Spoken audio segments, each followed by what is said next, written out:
Por Perú. supuesto. El romanticismo imbuye. El estudio B de Cara a Cara, amigos, gracias por estar con nosotros. Y del romanticismo, por supuesto, al optimismo y la celebración. Le damos la bienvenida para empezar, como debe ser. Creo que todos los programas de TV Perú el día de hoy comienzan con Lucho Trizano, a quien le damos la bienvenida. Lucho, ¿qué tal? ¿Cómo estás? Bien contento. Pues, ¿no? ¿Cómo viste el partido, por favor? Vamos a acompañarlo de imágenes. Ajá. ¿Cuáles fueron los hitos para ti fundamentales en este encuentro? A ver, Perú no jugó bien, vamos a ser claros. Ajá. Perú no jugó bien, pero prefiero jugar así y ganar a jugar bien y perder. Eso sí quiero que todos coincidimos en eso. Hubo puntos muy altos de rendimiento. El de Tapia fue muy elevado, el de Galese fue también bastante bueno. Lo de Cueva otra vez fue espectacular. Es decir, creo que han habido puntales en la selección que han colaborado en que el resto se contagie y termine por ser un partido muy peleado, porque no fue un partido como el de Bolivia, donde técnicamente Perú manejó la pelota, la tuvo con comodidad, tuvo criterio. Aquí tuvo entrega. Creo que ahí estuvo el gran secreto de Perú. Con Pelea estas cada individualidades que tú señalas, pero Así es. a la hora de hacer ese balance de conjunto, ¿dónde estuvieron aquí los puntos flojos? Puntos flojos habría que marcarlos en dos temas. Me parece que Perú no tuvo la continuidad en el control de la pelota. Ajá. La perdía muy rápido y sobre todo en la segunda parte tuvo que sostener a Venezuela prácticamente sobre el arco de Gales. Eso normalmente y probablemente con otro equipo más fuerte sería más complicado Claro, poder mantener. claro. Ahora, Galese te da una seguridad extraordinaria, Impresionante. ¿no? Es impresionante. Me gustó también defensivamente lo que mostró Abraham. Ramos tuvo momentos importantes, pero Ramos me parece que no tiene la velocidad que se necesita en partidos como este. Y los laterales no van a estar en el siguiente partido. Yo creo que ya es momento de... Porque los dos por acumulación de tarjetas no va a estar ni Advíncula, ni va a estar tampoco por el otro lado Trauco. Entonces, me imagino que va a jugar López. Claro, estoy proyectándome enero ya. Exactamente. Pero López y por el otro lado debe ser seguramente Corso, ¿no? Bueno, Colombia. entonces, terminada esta jornada que, bueno, ha roto una racha de ¿cuántos años? 24. 24 años sí. exactamente. Sí, 24. Y ahora hay un receso. Hay un receso hasta enero, que además los resultados han sido muy favorables para Perú. Si Perú en este momento está en quinto puesto, lo que podría preocuparme en este momento es que recuerda que las eliminatorias por diferencia de goles también puedes quedar marginado de la Copa del Mundo. Perú tiene -5, Chile tiene 0, -1 tiene Colombia en diferencia de gol. Ya. Estamos igualados en este momento con la selección de Colombia y estamos un punto por encima de la selección de Chile en este momento de las eliminatorias.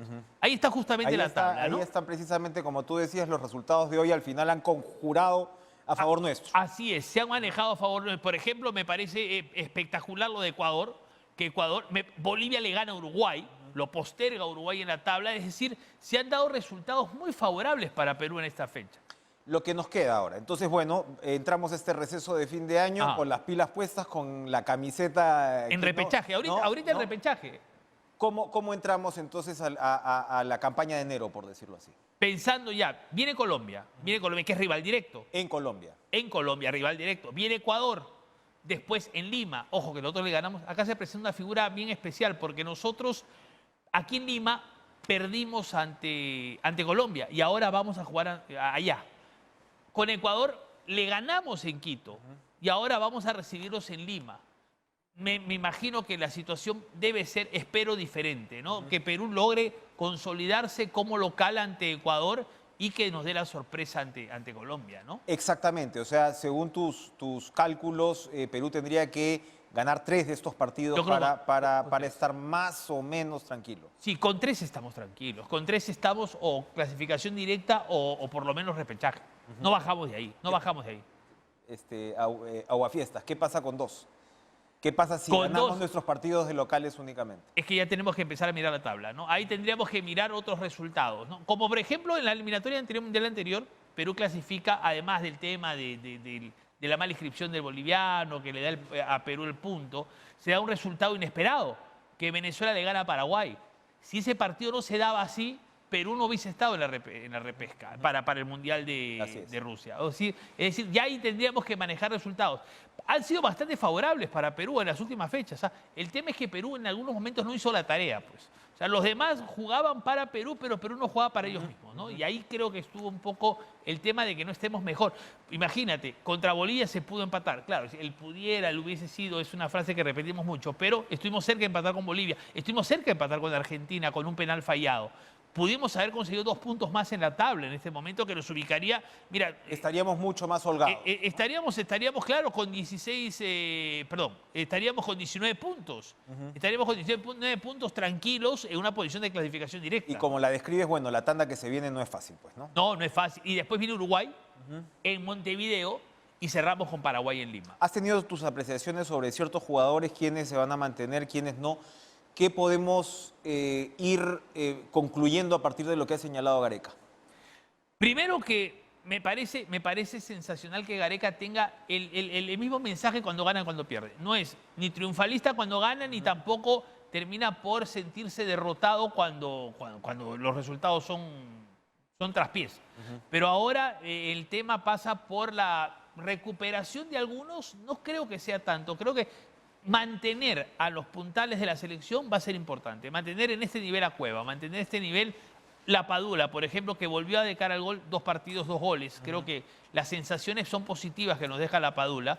Y Carrillo, que ha regresado, Tapia, que ha tenido un gran nivel, Aquino, que espero que se recupere, se lesionó, me preocupó, lo de Aquino estuvo pocos minutos y tuvieron que cambiarlo. Son jugadores que pueden aportar mucho. Creo que la selección, en ese sentido, ya tiene experiencia mundialista. Tiene experiencia. Si hubiese tocado hace 4 años, diría, la presión les puede jugar en contra a estos chicos. Pero ya tuvieron un mundial. Claro, claro. O sea, ya esa presión, esa de 30 y pico de años sin llegar a un mundial, no la tienen. Ya tienen experiencia mundialista. Para terminar con lo que comenzaste, digamos, la necesidad de afiatarse como conjunto otra vez. Por supuesto, bueno, Guerrero no está, ¿no? Así es. en el horizonte, y Guerrero ha jugado un papel en parte también como armador, ¿no? De alguna manera, claro. como líder. Así es, completamente. Del equipo. ¿Cómo se suple eso finalmente ya con este conjunto que estamos viendo? El equipo juega de una manera diferente, ¿no? Una cosa es con Guerrero, creo que, y otra cosa es sin él.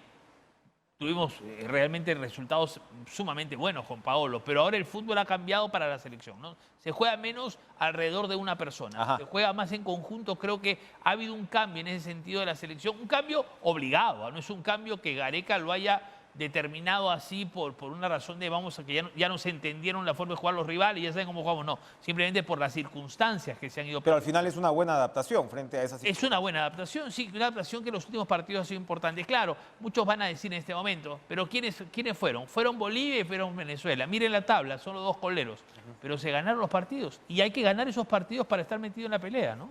Perfecto, entonces vamos a ir siguiendo con muchísima atención, vamos a tener este receso, esta calma, ¿no?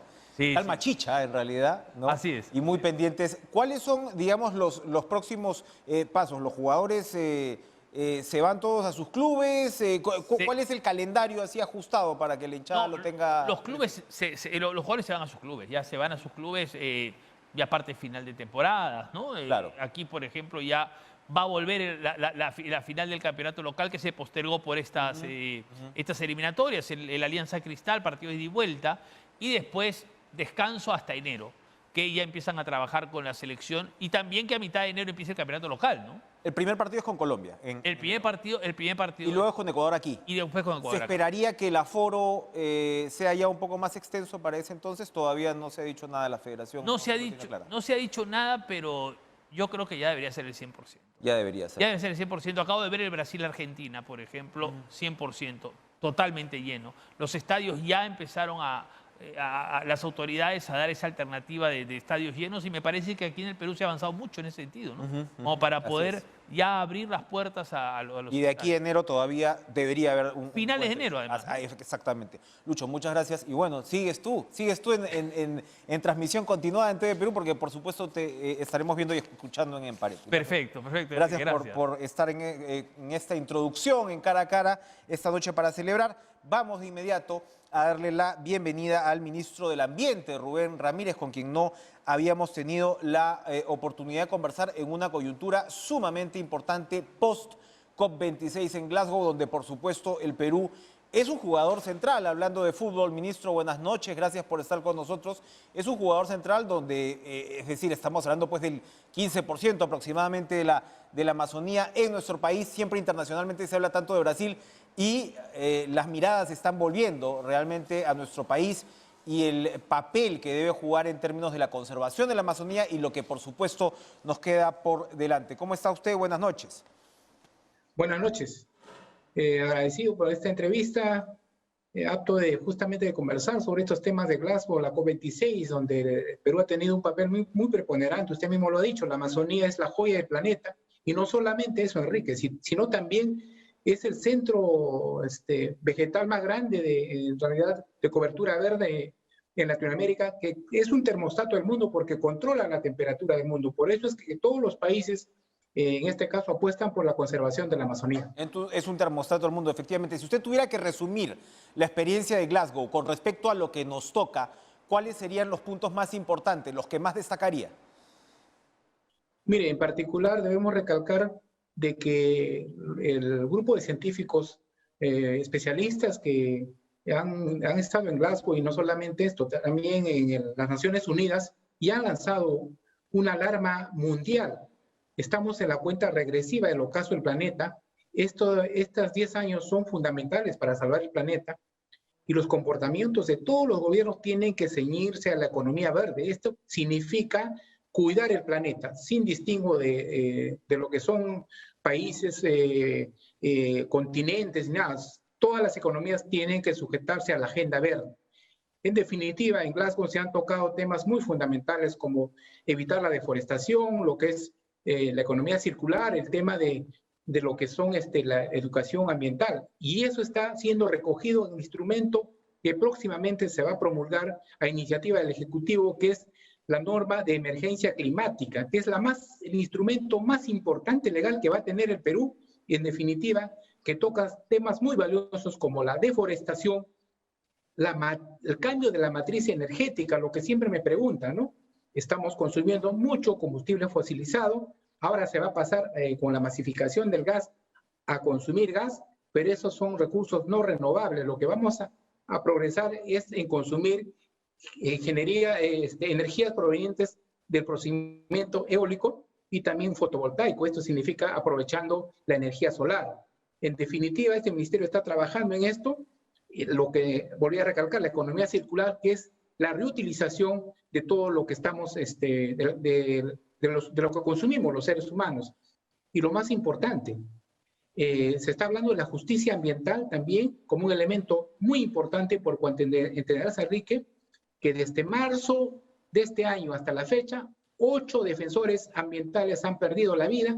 Esto significa de que hay que aplicar la justicia ambiental y se está trabajando en programas contra los delitos ambientales, en este caso contra la minería ilegal, la deforestación, la tala indebida de árboles y el tráfico de especies silvestres. Ya hemos visto, por ejemplo, el casito del zorrito runrún, que ha sido sacado de su hábitat, que ha generado todo un tema de connotación nacional.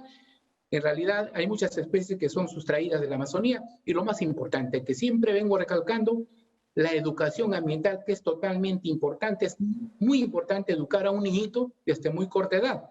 Siempre no me cansaré de referir de que un niño que apaga la luz tiene un comportamiento ambiental. Un niño que saca la batería de su juguetito y lo desecha correctamente es un comportamiento ambiental. El niño que ayuda a segregar la basura es un comportamiento ambiental y es un futuro ambientalista, Enrique. Usted ha tocado varios puntos interesantes en este momento. Elabore, por favor, un poco sobre esta norma ambiental. Estamos hablando de un tema sumamente importante, es una norma integral que me imagino va a tocar, digamos, puntos transversales. Cuando hablamos efectivamente de masificación del gas, no sé si de cambio de matriz energética, pero sí del impulso de energías renovables. ¿Esto cómo se va a aterrizar? ¿Para cuándo podemos esperar esta norma y para cuándo debería entrar en vigencia? Mire, esta norma, usted mismo lo ha dicho, es transversal, es sectorial, se está trabajando sector por sector. Gracias a Dios que en este gobierno se trabaja mancomunadamente, organizativamente entre todos los ministerios, y todos los ministerios apuntamos a que la norma de emergencia climática sea cristalizada. Consecuentemente, en estos días, posiblemente antes de fin de mes, esta norma va a ser promulgada ya como una necesidad de conservación del planeta. Esta es una norma que es potestad del Ejecutivo, ¿verdad? En realidad, sí es potestad del Ejecutivo, pero como le digo, se va a trabajar sectorialmente. Bien, no, pero a lo que voy es, no tiene que pasar por el Congreso, me refiero. Sí, en realidad la iniciativa es del Ejecutivo, pero naturalmente tiene que pasar al Congreso, es un tema de alcance nacional, es una norma de alcance nacional que tiene que ver incluso con el comportamiento nacional del empresariado. Nosotros claramente hemos dicho que nosotros no somos antiempresa, por el contrario, estamos esperando que las empresas se sujeten a los procesos de producción limpia. Eso refiere comportamiento ambiental. Incluso en los próximos días, Enrique, vamos a inaugurar ya el primer grifo eléctrico del Perú, porque se están incorporando ya unidades eléctricas al parque automotor. Interesantísimo. Ahora, cuéntenos, hablaba de los defensores ambientales. Nosotros hemos podido conversar aquí en este programa con algunos que incluso estaban de paso hacia Glasgow. Efectivamente, hicieron en su momento un plantón ante el Ministerio de Justicia. Ellos estaban reclamando la reglamentación, ¿no? Que les permita efectivamente un nivel de protección más alto. ¿En qué está eso? Bueno, definitivamente, con la promulgación de esta norma, se va a dar una tratativa muy especial. Fundamentalmente protegerlos. Esto significa desde vigilancia a ellos y posiblemente incluso cuando son víctimas de hordas ya criminales, ellos pueden ser incluso evacuados y protegidos por el Estado. Y en definitiva, le comento, Enrique, de que mis visitas, por ejemplo, a las áreas protegidas más lejanas, incluso que están en la trifrontera, donde no hay un soldado de la patria, sí hay un guardabosques de este ministerio cuidando las áreas naturales protegidas. La criminalidad no solamente es nacional, sino pasa de frontera a frontera. Hemos encontrado incluso embarcaciones que pasan de Brasil y Colombia con dragas y lógico, con la finalidad de aprovecharse del oro mediante procedimientos totalmente sucios y contaminantes. Eso es muy peligroso porque no solamente conllevan eso, sino también a los pueblos originarios les vinculan esas actividades dándoles dádivas, involucrando a nuestros hermanos nativos y originarios en el torrente de la criminalidad. Cuénteme, ¿esta reglamentación está en la cancha del Ministerio de Justicia o es Ambiente que le da la propuesta a Justicia o cómo es para saber en qué momento va a estar lista? En realidad, le voy a decir, es todo un paquete. La norma de emergencia climática es todo un paquete. Como le digo, tiene todo.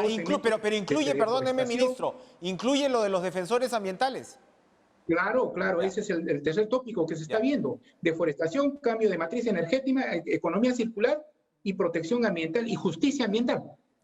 Y la justicia ambiental no solamente implica la protección de nuestros hermanos que han inmolado su vida por el cuidado del planeta y el medio ambiente, sino también está algo muy importante, una herramienta de valorización de qué monto se le debe otorgar a la degradación del planeta, de la degradación en este caso de las zonas boscosas, de las zonas que han sido aprovechadas con la utilización digamos, de mercurio. Entonces se puede valorar cuánto se ha dañado a la naturaleza. Estas van a ser contenidas incluso en las sentencias judiciales, porque a veces los jueces no saben cómo valorar la afectación. Entonces, con esta herramienta legal se va a poder valorar cuán nefasta y cuánto ha sido el daño ambiental. ¿Su gestión va a apostar porque el Perú finalmente ratifique el Acuerdo de Escazú? Estamos en eso. Estamos impulsando la ratificación del Acuerdo de Escazú. Y me olvidaba decirle que también estamos muy contentos porque estamos enmarcando justo en el Acuerdo de París también, que es el eje de la COP. Estamos también ratificándonos en el artículo 6 justamente sobre el cuidado del planeta y sobre el tema de cuidado del planeta y deforestación. Vamos a ir, ministro, una pausa, pero le pido por favor que se quede con nosotros. Anoche conversábamos con el señor Soberón, el nuevo presidente de Vida, que también efectivamente hablábamos mucho de todo lo que es la economía ilegal, no solamente en zonas naturales, sino zonas de amortiguamiento, donde no solamente está pues la minería ilegal, está la tala ilegal, sino también el sembrío de coca ilegal que tiene efectos realmente perniciosos para el medio ambiente. ¿Cómo se va a combatir desde su sector? ¿Cómo se va a coordinar para lograr avances en esta materia donde sabemos el Perú es, de nuevo, lamentablemente el segundo productor mundial de cocaína. Volvemos tras la pausa con el ministro del Ambiente, Rubén Ramírez.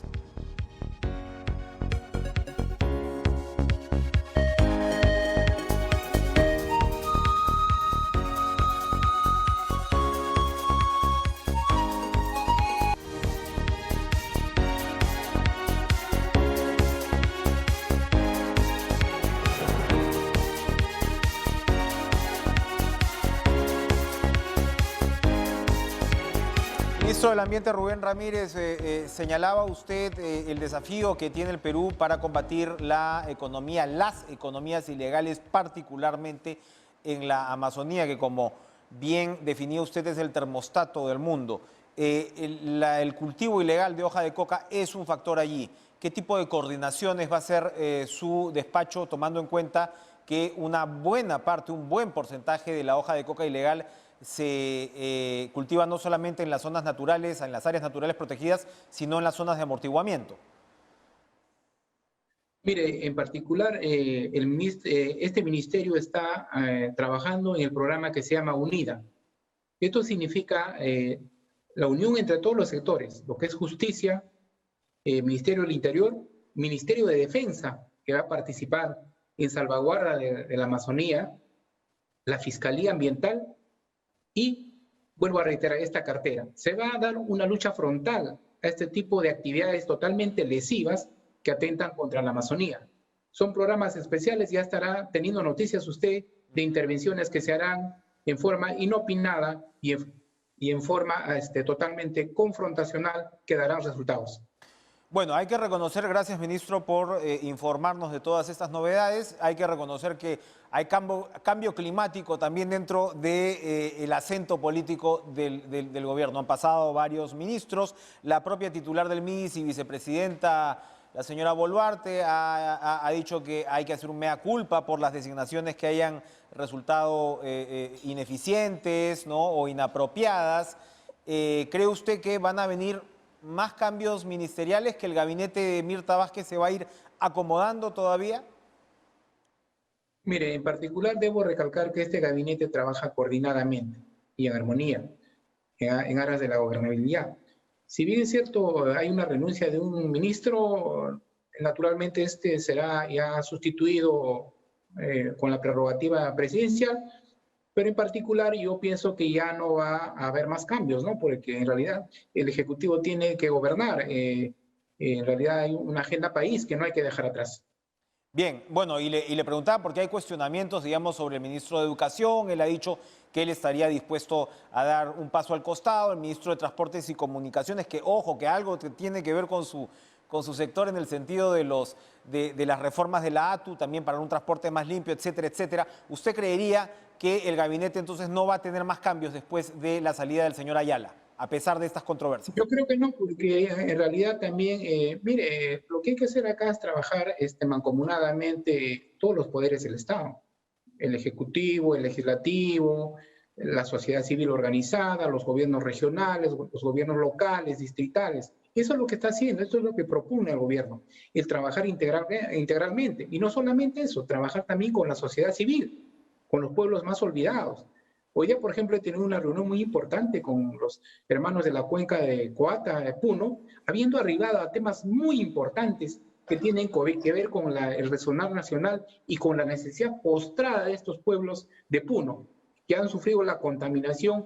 Y lo más importante, estamos cautelando que el río Coata no siga contaminando nuestro lago, el lago Titicaca. Es también otra joya el lago Titicaca. Mire, se ha llegado a acuerdos tan importantes, se ha trabajado 2 días, este ministerio ha concurrido activamente los 2 días, se ha llegado a acuerdos tan importantes y sustanciales para el Perú y más que nada para la región Puno. Se ha logrado conseguir que se va ya a ejecutar el proyecto de la planta de valorización y residuos sólidos de Juliaca. Juliaca solamente tenía 9 meses de vida útil de su planta antigua. Con esta nueva planta se va a tener por lo menos ya para muchos años. También se va a instalar plantas de tratamiento de agua, que es lo más importante. ¿Dónde se originaba, ministro, la contaminación del río Coata, en este caso, que como usted bien señala, llega pues hasta el lago Titicaca? Mire, el problema es de que en el Perú, Enrique, tenemos 9.000 pasivos ambientales, 6.000 y picos por la minería, que vienen desde problemas ancestrales muy añejos, 3.000 y picos por hidrocarburos y un tanto muy pequeño por el tema de la energía cinética o hidroeléctricas que llamamos, ¿no? Pero la contaminación del Coata no solamente arrastra metales pesados, sino también residuos domésticos, como las aguas hervidas que vienen de las poblaciones, ¿no? Entonces, no ha habido un comportamiento y un tratamiento, no solamente del mal comportamiento de las industrias extractivas mineras, sino también de la población en sí, que justamente esto se va a ganar invocando a la educación ambiental. Se va a tener que hacer a través de las plantas de tratamiento la justificación para que el agua que desemboque en el lago Titicaca sea de lo más limpia y salvemos el lago. Pero ya le vengo diciendo que no solamente se ha visto esto, Puno tiene problemas integrales, como por ejemplo la falta de infraestructura vial, la falta de infraestructura en saneamiento de agua y desagüe, que se ha tocado. O sea, en definitiva, se va a ampliar incluso el presupuesto planteado al Congreso, se va a ampliar en cuanto a los portafolios en estas medidas. En cuanto a agricultura, 18 millones de soles se va a enfocar en lo que es la planta, por ejemplo, la plantación de forraje para los animales. Entonces se está viendo todo un proyecto de reactivación para la región sureña. Hoy día se ha cerrado, se ha levantado el paro en el sur a consecuencia de haber formado un instrumento consensuado entre el pueblo de Puno y el Ejecutivo. Es la metodología de trabajo, trabajando de la mano con el pueblo. ¿Cuándo van a regresar? ¿Cómo se va a seguir, cómo se va a hacer el seguimiento a esa metodología? Porque como usted dice, también parte de los conflictos que tienen que ver con pasivos ambientales es que por lo general no se le hace precisamente ese cuidado, ¿no?, de seguirlos con atención.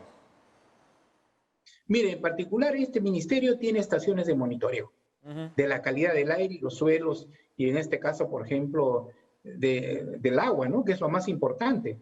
Nosotros estamos monitoreando todo momento, y es más, vamos a instalar nuevos instrumentos que hemos traído, los cuales nos van a dar en tiempo real, incluso que puede ser manipulado directamente de un celular, y no solamente va a ser del alcance de la autoridad ambiental, sino también de toda la población, y es lo que queremos, que la población pueda manejar y tener un informe en simultáneo de cómo se están llevando a cabo las labores, por ejemplo, extractivas, de transporte, simultáneamente a través de estos elementos de marcadores.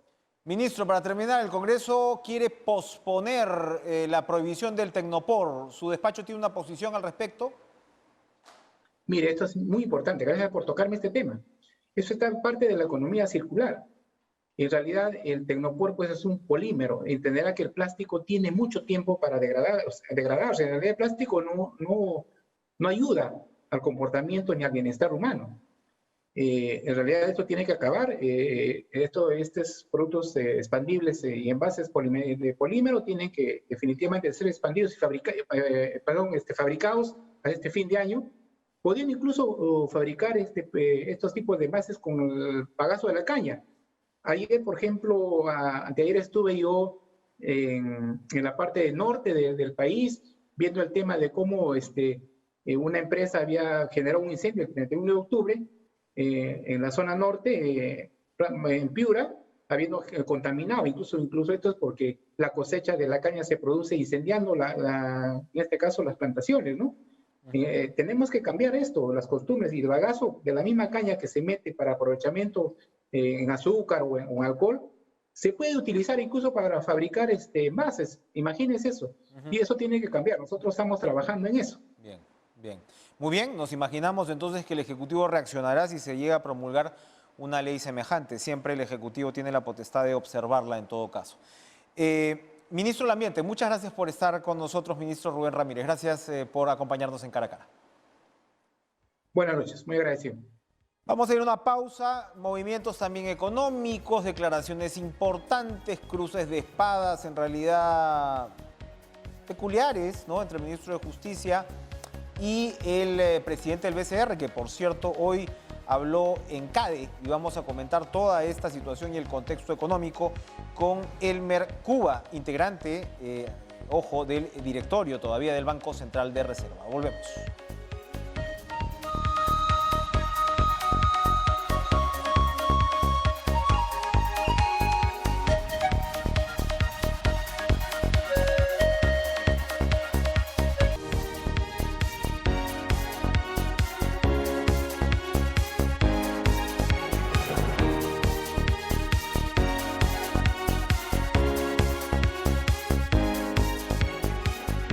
Le damos la bienvenida a Elmer Cuba, economista, integrante del directorio del Banco Central de Reserva y socio director de Macroconsul. Buenas noches, Elmer, ¿cómo está usted? Gracias por estar con nosotros. Hola, buenas noches, un gusto estar en el programa. Bueno, a ver, según el INEI, la economía creció 9.7% en septiembre, sin embargo, su menor ritmo desde marzo. ¿Cómo interpretamos esta noticia? En verdad, comparado con el año pasado es engañoso, porque el año pasado fue muy irregular, ¿no? Si comparamos con meses en los cuales había cuarentena, por ejemplo, claramente hay un rebote muy fuerte, pero cada mes el año pasado era mejor que el anterior, por lo tanto las tasas que vemos ahora son efectivamente cada vez menores. Seguramente en noviembre y diciembre vamos a crecer, pero con tasas menores, porque el año pasado ya veníamos mejorando. Por eso se compara, para hacer más limpio el análisis, con el año 2019, ¿no? Previo a la pandemia. Y en esa métrica, Perú está saliendo rápidamente del problema, ¿no? Está saliendo rápidamente del problema. Elabore, por favor, sobre la materia, porque claro, ahora estamos tan inmersos en el tema político y las controversias y demás. ¿Cómo la economía está reaccionando frente a esa situación? ¿Cuánto la afecta o cuánto no la afecta? ¿Qué explica, en todo caso, estos buenos resultados? Sí, todavía ha habido un poco de... La gente no podía ir a la calle a consumir parte de sus ingresos porque había la pandemia y el temor, ¿no es cierto? En la medida que se han ido abriendo restaurantes, aforos y actividades, hemos estado viendo también una recuperación fuerte del consumo, por un lado. Y por otro lado, de manera también muy sorpresiva, la construcción viene muy fuerte, a gran velocidad. En parte, pues la gente se está reacomodando a la nueva normalidad, han mejorado, digamos, sus casas, han ampliado sus habitaciones, techos, pisos, y ha habido un boom importante también de autoconstrucción, ¿no? Entonces, eso por un lado, y por otro lado, el efecto rebote, y tercero, y no menos importante, la política macroeconómica. La política macroeconómica existe, y hemos tenido una política monetaria, y seguimos teniendo, muy expansiva, y también una política fiscal expansiva. Entonces, Perú, gracias al rebote, gracias a la apertura de nuevas actividades que estaban prohibidas y a la fuerte y potente política macroeconómica, Perú está saliendo rápidamente del problema recesivo. Estoy viendo un poco las cifras hasta el día de hoy. Viendo hacia adelante todavía hay algunas nubes, ¿no? Resúmanos, por favor, porque siempre es importante y claro, efectivamente, la propia ratificación del señor Velarde y la composición del Banco Central de Reserva pocas veces ha recibido tanta atención, evidentemente, como en los últimos meses. Resúmanos precisamente cuáles han sido las fortalezas de esas políticas macroeconómicas en pandemia y particularmente durante los últimos meses. Sí, Perú es un país que en los últimos 25 años ha tenido mucha responsabilidad fiscal, de manera tal que teníamos y tenemos todavía una deuda pública muy baja con relación al PBI, mucho menor que países como Chile, Colombia, México, para no hablar de países como Brasil o Bolivia, que digamos tienen deudas muy altas, ¿no? O Argentina. Entonces Perú ha sido muy serio en lo fiscal y eso ha permitido usar gran parte de los ahorros públicos para responder con la pandemia, y ahora lo vemos con el MEF emitiendo bonos, ¿no es cierto?, en dólares, en euros, con mucha demanda. O sea, Perú todavía sigue siendo un país muy respetado en el mercado mundial de capitales por su responsabilidad fiscal. Y eso hay que mantenerlo, porque también se puede perder, ¿no? Como es el caso de Argentina o Bolivia mismo, que está camino hoy día a un ajuste fiscal colosal, ¿no? Bolivia, que es un caso que le gusta a algunos integrantes de Perú Libre. ¿Cómo observa, en todo caso, en este juego, el papel del MEF? El MEF está haciendo, claro, ha presentado una reforma tributaria, está, entiendo yo, en sus atribuciones, el Congreso discutirá qué le da y qué no le da en términos de facultades, pero ¿cómo observa la responsabilidad del MEF, por ejemplo, en el manejo presupuestal? A ver, el MEF ha pedido tres cosas, en verdad, en el tema de las facultades. Un tema más vinculado a temas financieros, de manejo de la SBS, que me parece muy bien, porque son temas altamente técnicos, son propuestos por la SBS, y el Congreso, en ánimo constructivo y no obstruccionista, debería darle facultades, en particular para la parte financiera. Igual para la parte más vinculada, digamos, al gasto público, a una nueva ley de contrataciones, el tema de las APPs, de hora por impuestos. El MEF también conoce perfectamente dónde le aprieta el zapato y es propio también que en ese extremo le dé facultades. Pero en el tema tributario no, porque en primer lugar todos los congresos del mundo deberían ser responsables ante la sociedad que los ha elegido por el tema de los impuestos. No es tan fácil cobrar impuestos a una persona, ¿no? Es algo que tiene que ser consensuado por la sociedad, pero luego de un esfuerzo en luchar contra la evasión. En economía tributaria hay un concepto muy sencillo que es equidad. O sea, si yo gano lo mismo que tú, deberíamos pagar lo mismo en impuestos. Y si yo gano más que el otro, debería pagar yo más que el otro. Eso en Perú no se cumple, porque hay la mitad de evasión de impuestos a la renta. ¿Qué quiere decir? Que hay empresas en el Perú que tienen doble facturación o son informales y por lo tanto tienen utilidades y no pagan, y los formales sí pagan, ganando lo mismo. Eso es una mayor injusticia. Igual en el mundo del laboral, digamos, ¿no? Un informal podría tener también altos ingresos igual que un formal, incluso más, en algunos casos, y no paga nada de impuesto a la renta personal. Entonces, esa evasión es sublevante, y es la principal desigualdad en el Perú. No es la desigualdad del que ya paga mucho o el que paga poco, es la desigualdad entre el que paga y el que no paga nada. Entonces, cuando el MEF haga bien su trabajo, es decir, baja la evasión, que es sideral, la evasión de IGB y de renta, es mucho más alta que Colombia, Chile o México. Entonces, cuando el MEF haga su trabajo, que venga al Congreso a pedir facultades, ¿no? Me parece muy injusto seguir apretando a los que ya están pagando. Ahora, hay algo de todo lo que tiene que ver con combate a la evasión y ajustar, digamos, las herramientas de la SUNAT en el proyecto de reforma tributaria, ¿no? En eso usted sí estaría de acuerdo, entonces. Sí, pero básicamente es, sin cambiar las tasas, luchar contra la evasión, que como te digo es grosera. En IGB, por ejemplo, se calcula 50% de evasión de IGB, ¿no? Entonces quiere decir que hay gente que está produciendo, que vende y vende en negro y no está pagando lo que le corresponde. Igual ocurre en renta de categoría 3, ¿no? Que hay una evasión tremenda. En lugar de por lo fácil, que es subir el impuesto a los alquileres o a la renta capital o a los trabajadores mismos de altos ingresos, ¿no? Ahora, con la minería también hay un gran signo de interrogación, ojo, hay también controversias incluso sobre cuál es el punto de partida sobre el cual se está calculando la carga tributaria para la minería. Y ahí me imagino también que el gobierno está esperando recaudar un muy buen bolsón, que los mineros no ven esto con mucho agrado, por obvias razones. Sí, mira, hay poco espacio para innovar. Ya Perú tiene una legislación de avanzada mundial en el tema de minero, que fue hecho en 2011, que es una tributación creciente de acuerdo a los resultados operativos, digamos. Entonces, ya existe en el Perú ese diseño y ahora está justamente a prueba, porque nunca se probó antes, porque los precios cayeron entre el 2011 y el 2019. En cambio, ahora, justamente ese esquema, que a mi juicio es uno de los mejores diseñados del mundo, ahora está en funciones. Y ha hecho posible que el Perú, por ejemplo, hoy día esté bajando el déficit fiscal casi a la mitad. El año pasado fue casi 9% de producto, este año va a ser debajo del 4%. Y el próximo año, cuando vaya la regularización de impuestos a la renta minera, seguramente el déficit fiscal va a estar debajo de 3%. O sea, ya está funcionando. No veo ahí mucho espacio para innovar, en verdad. Sí, para terminar, ese es un tema técnico, pero es importantísimo. Conversaba hace algún tiempo, algunos días, con Miguel Castilla, que presentó precisamente su opinión ante la comisión del Congreso y presentaba estos cuadros donde tú veías efectivamente este impuesto especial, digamos, los precios suben y te graban más. Pero ¿qué tanta es la diferencia en términos porcentuales? Porque lo que yo entiendo, sin ser especialista, que están afirmando desde el MEF, es que tendrías un espacio para grabar un poco más y eso tiene que ver con utilidad operativa, etcétera. No nos vamos a detener en esos temas un poquito complejos. Pero sí, es lo que dice el gobierno, pequeño, que habría espacio para crecer un poco más si es que estás ganando más. Para usted no sería así, nos haría menos competitivos. Hay un espacio, pero muy, muy pequeño, en verdad. Y es muy peligroso que lo hagamos mal y Perú deje de ser competitivo contra otros países mineros que tienen menos carga tributaria y perdamos esta ola importante, ¿no? Bien, ahora, Elmer, en medio de toda esta conflictividad política, a mí lo que me ha parecido interesante en estos últimos días es, de alguna manera, el rescate y el destaque de las instituciones. El BCR es una de ellas, podrán decir unos unas cosas, otros otras, y lo traigo a colación a propósito de lo que señaló el señor Torres, el ministro Torres, ¿no? Que dijo que Velarde se podía ir con respecto al tema de las tasas de interés. Ya sabemos cuál es la opinión de especialistas, que, en fin, va a perjudicar sobre todo al sector microfinanciero más que a la gran banca, que ya tiene las tasas bajas, etcétera, ¿no?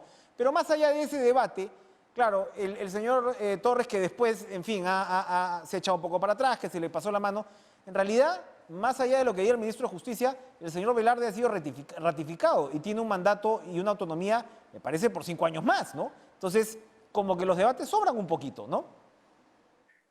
El Banco Central, la Defensoría, el Tribunal Constitucional son los famosos organismos autónomos constitucionales, ¿no? Y el ministro de Justicia debería saber eso. El puesto de presidente del Banco Central es mucho más estable que el puesto de ministro de Justicia. Y yo creo que va a durar más que el mismo ministro, ¿no?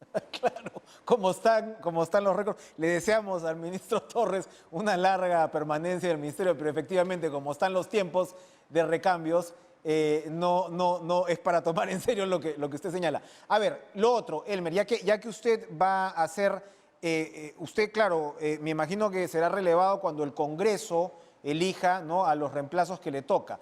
Pero ya hemos visto por el lado del Ejecutivo, claro, mantienen a Velarde y nombran a otros directores con un perfil especialista, sin duda, en la materia, pero con un perfil distinto.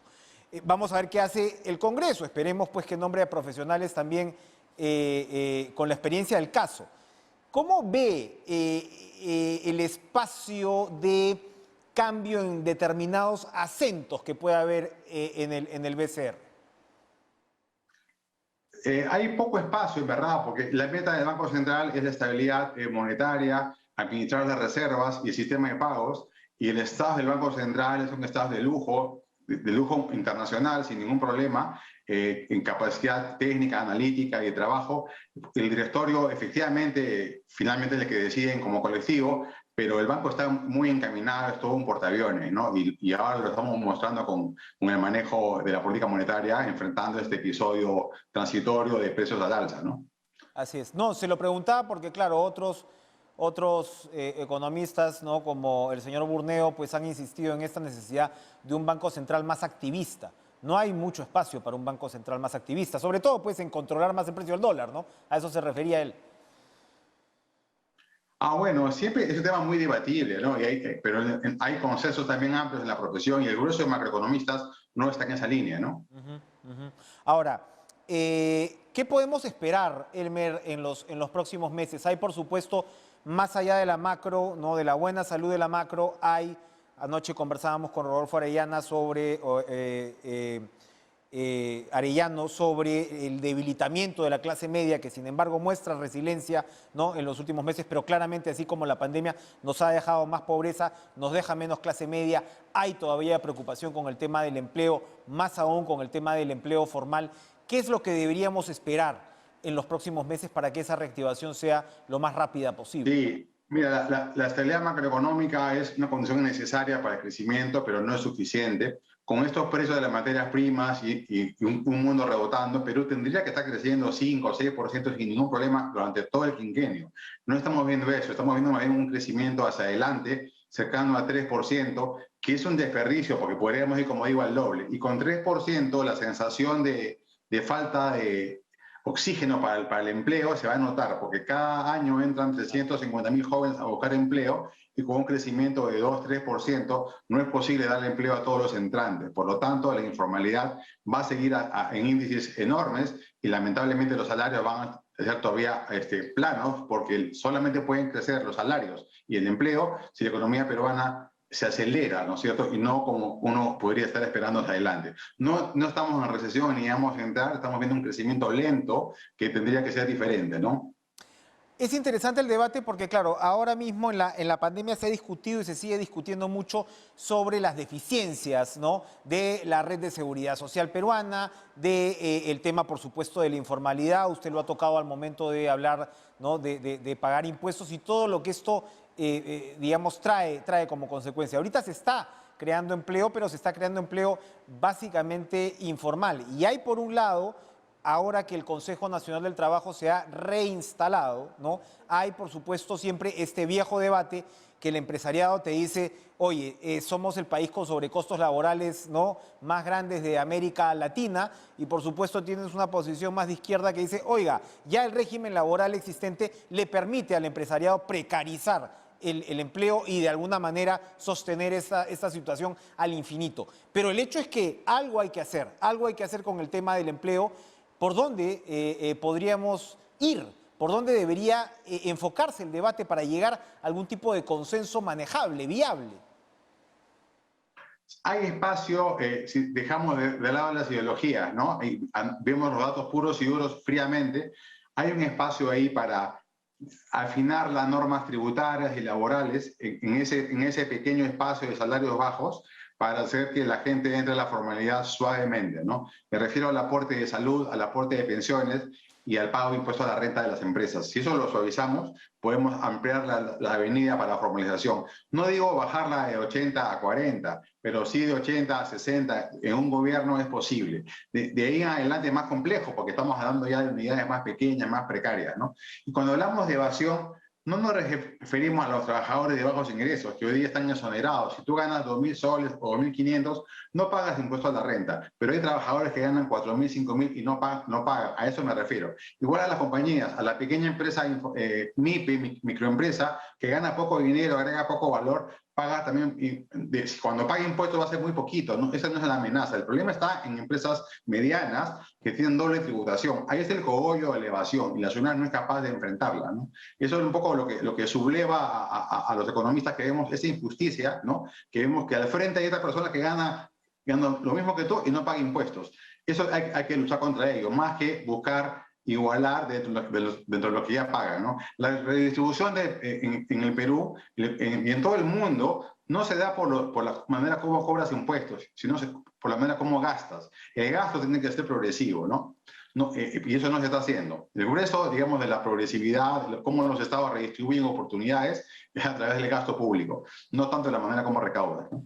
Elmer, el del Perú ahora, bueno, no sé si podemos llamar estrictamente al gobierno actual ya como un gobierno de izquierda, pero digamos que hay una intención por parte de la primera ministra, lo ha dicho varias veces, ¿no? Si habláramos, y no es por supuesto el único de la región, y es de esperar que luego de una pandemia estas fichas un poquito se reacomoden. ¿Cuál es el espacio que tendría un gobierno de izquierda responsable en el Perú? ¿Cuáles deberían ser las líneas matrices sobre las cuales podría operar sin afectar el crecimiento de la economía y aplicar también al mismo tiempo ciertas políticas progresistas, digamos, pertinentes para un momento como este? De acuerdo, hay políticas, digamos, que no tienen una bandera de izquierda o de derecha. Por ejemplo, aumentar el gasto per cápita en educación, en salud, mejorar oportunidades, mejorar infraestructura, debería ser política de todos los colores, como peruanos, ¿no es cierto? Y lograr un mayor crecimiento económico que venga atado a mejores empleos, a mejores salarios y, por lo tanto, más espacio fiscal para la protección social y pensiones. Ese es el camino que debería unirnos a todos, en verdad. En lugar de posturas, digamos, más narrativas, más ideológicas, que no llevan a nada. Con mucha legitimidad este gobierno puede llamarse de izquierda, pero queremos que sus políticas sean pro-pobre. Y mientras no crezcamos, las políticas van a ser antipobre más bien, ¿no? Igual, la derecha hoy día es muy crítica, pero tampoco propone ideas de muy largo alcance, ¿no? Está más bien en la crítica más que en la postura. Si dejamos un poco esas capillas ideológicas y hablamos seriamente de lo que se puede y no se puede hacer, estaríamos en un mejor país. Exactamente, hay un tema un poco reaccionario también por el otro lado. Ahora, hay una gran preocupación en lo que es obras por impuestos. Se han caído, APPs se han caído. Por supuesto, la pandemia puede no haber ayudado, pero estos elementos dinamizadores de la economía están bien abajo. ¿Cómo impulsarlos? ¿Cómo incentivarlos? La mejor manera de incentivar la inversión privada es dar un clima de bajo riesgo. Y mientras esté la amenaza latente de cambiar de modelo económico, eso es alto riesgo, ¿no? Entonces, una rentabilidad alta se ve compensada con un riesgo alto e inhibe la inversión. Yo creo que eso hay que resolverlo lo antes posible, ¿no? Mientras sigue la espada de Damocles, la inversión va a rebotar, va a ser seguramente positiva, pero no lo que tendría que haber sido en otro contexto. Entonces, mi postura es que estamos desperdiciando buenos años de crecimiento por un crecimiento más bien bajo, ¿no? No digo recesivo, ni mucho menos, pero sí mucho más de lo que se podría sacar, ¿no? Y por supuesto, me imagino que le preocupan los aparentes retrocesos en reformas como las de educación. Usted acaba de señalar el gasto per cápita en educación y el transporte, para lo que se refiere a Lima y Callao. Sí, pues, mira, mientras el mundo está yendo mucho más rápido, Perú, luego, mira, hace 200 años, la distancia entre Perú y el mundo desarrollado es la misma. No hemos podido lograr, pero hace 30 años nos hemos encaminado mejor y estábamos listos para acordar las brechas y sin embargo hoy día nos ponemos a dudar de lo que funciona, lo que no funciona, y queremos copiar modelos como el boliviano, por ejemplo, que hoy día está yéndose a la bancarrota por el lado fiscal, ¿no? Entonces, tenemos que recapacitar e insistir. Además, los países se desarrollan en periodos más largos, ¿no? No solamente en un quinquenio. Es un esfuerzo que hay que hacer y hay que mantener las reformas que he hecho, por ejemplo, en educación, ¿no? Y eso es central hoy día con la economía del conocimiento. Si no, vamos a estar fuera en la periferia todo el tiempo, ¿no? Muchas gracias, Elmer Cuba, por esta interesante conversación. Como siempre, gracias por estar con nosotros en Un placer. Vamos a una pausa, regresamos con lo último.